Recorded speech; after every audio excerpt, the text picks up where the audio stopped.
CISO, and I'll be informing you of Proposition 61.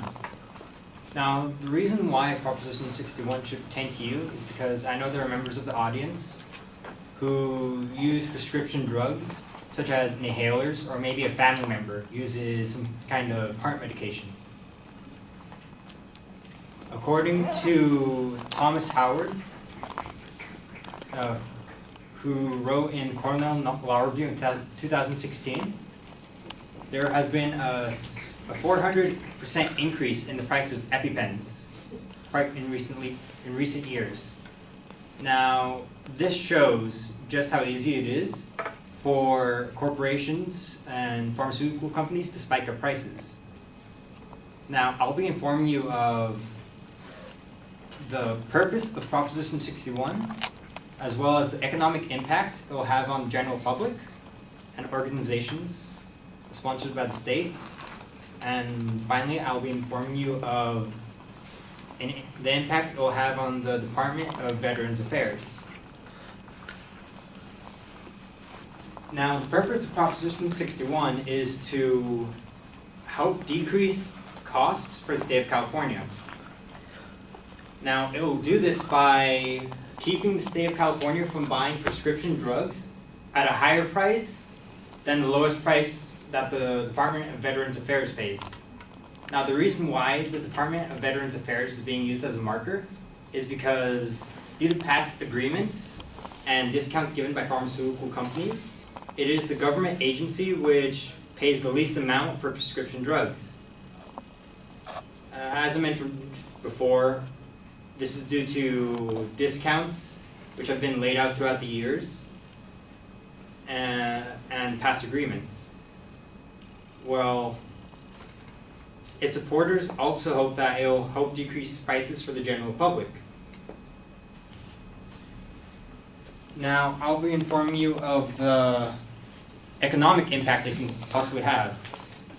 In the first point, as I mentioned, its supporters hope that it will decrease prices, but what can actually also happen is it will increase prices for the general public, because these companies will have to make up for lost prices or lost revenue due to discounts they'll have to give to the state.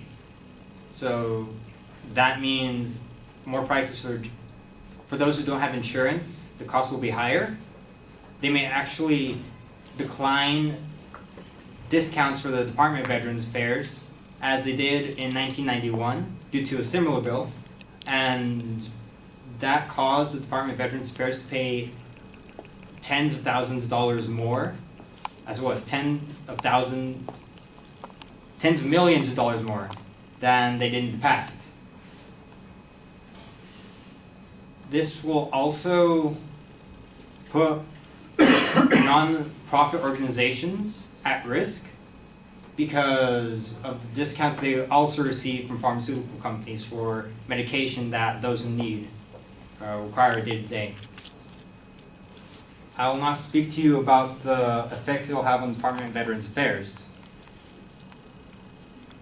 Now, it will affect them by making it more difficult for veterans to receive the care that they need. So prices will be higher for them, and according to Thomas Seipel,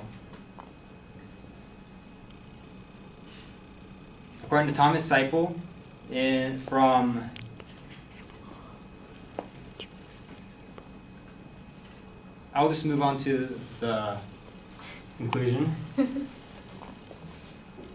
Well, I informed you of the impact, as well as on the purpose of Proposition 61, and also the economic impact it will have on the general public. And finally, I informed you of the impact it will have on the Department of Veterans Affairs. Well, I hope you now have a more informed, I hope you are now more informed on the decision you will be able to make when you vote for this proposition, or yes, when you vote for this proposition. Thank you.